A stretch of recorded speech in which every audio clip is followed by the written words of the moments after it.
How much did my indie game cost to make? I released Mythmatch about a month ago, and finally all the invoices are paid so I can sit down and figure out how much it actually cost. My name's Mu Yu, and I've been making games for over 20 years, including games like Ratchet & Clank and Little Big Planet. Mythmatch is my second indie game after Knights and Bikes, but it's the first one that I creative directed. So without further ado, let's look at some numbers. Okay, so this is the spreadsheet I use to keep track of everything, and you can see here the total cost for the project was £99,812.50.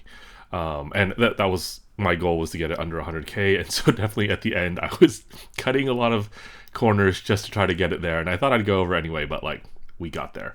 So yeah, you can see everyone that's worked on the project here, and the name that they asked to be put in the credits, and I put like down what their discipline is so I can organize it a little bit better. You can see that the project started in September 2021, but I didn't bring anyone else onto the project until February of 2022 when we got the UK Games Fund funding, which I'll talk about later. But I brought in a writer, Helen, and Beatty here, and then we kind of got to this point where we had like a pretty solid prototype. Well, solid then, it was not solid. I've seen it again before, but yeah, it felt solid, and I kind of took a little bit of a break, and then that's when we brought on Lara, and Holly started doing some animation, but you can also see that like this is for a month, so it's like, you know, Beatty would work 1 day a week, Lara would work 1 day a week, Holly would work whenever they could. So basically I worked on the project full time, as you can see, and then we would just bring various people on, and I think we probably had some of the busier months towards the end of the project, like here where we're just trying to wrap everything up, and Gina and Eli are doing all the audio while Beatty is finishing up the art, and Lara's doing final edits. And then Holly had been doing animation the whole time, but Holly just didn't send invoices for a long time, and she finally added them all up at the end. And then yeah, we were done, and then we have one more thing because I forgot one sound effects and had Eli add it at the very, very end. So yeah, this is sort of the macro view of the budget, but I'm also going to look at it from a discipline by discipline perspective. So that's like the timeline perspective. Here's the discipline perspective. So we've got programming. This programming is me, and I did not get paid during the project, so you can see that we'll see some other stuff later, but basically for every day I worked on the project I made negative 67 pounds, and obviously as the money comes in I am slowly getting paid for the project, so hopefully that number will go up. So the biggest chunk here is 47,000 for art, which is Beatty, who was on the project for the entire time, 1 day a week, and then Holly, who did animation, and VFX as well. So Renata doing VFX. Writing was Lara, you saw like after a certain point, Lara joined and she was on the project for quite a bit, and then she took a gap because she got a much cooler job, and then she came back to finish editing at the end. Design is split between Albertine on content design, Kate on UX design, and Hilda on level design. So that came out to 16,000. Oh yeah, writing was about 20,000. Audio was split between Gina on music and Eli on sound effects. Ended up 14k. We spent out 2,000 on other stuff like getting 2 trailers made with Sam Greer and Gary Kings, and then we had cultural consultants, who was Basil Wright and Jean. So yeah, that's how everything breaks down by discipline. I think this is the same number we had on the last spreadsheet. Yeah, so I didn't miss anything. Okay, funding sources.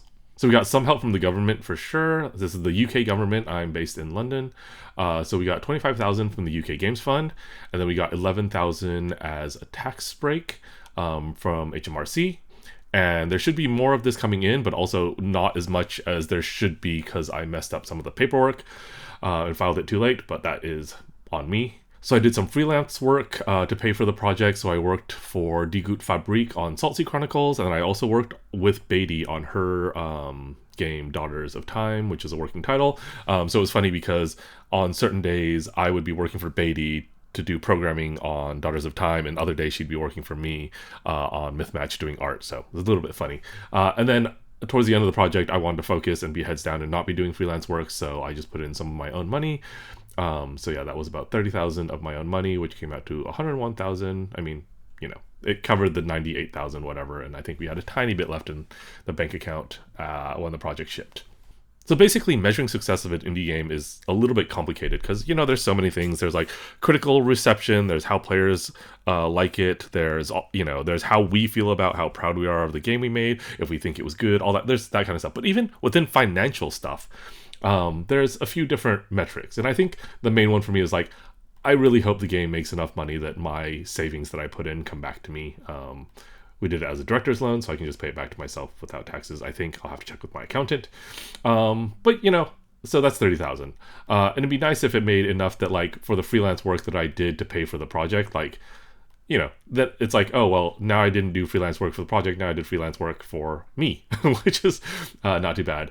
But this is the big number. And it doesn't look like we're going to hit this number. So this is the point at which I would be paid the same as everyone else. So everyone else on the project had a day rate of £250 a day. We paid everyone the same regardless of their discipline or experience or anything like that. And this is the number where if the game made this much money, then I would also be paid £250 a day. And then after that, we would go and share any other money made as profits in ratio to the number of days that were worked on the project. But currently, that's not looking very likely, but you know, you never know. Thanks so much for watching. I'll be making another video about how much Mythmatch made in the first month, so make sure to get subscribed if you want to see that. And if you have any questions about any game development, whether it's development, design, funding, hiring, whatever, just leave me a comment and let me know.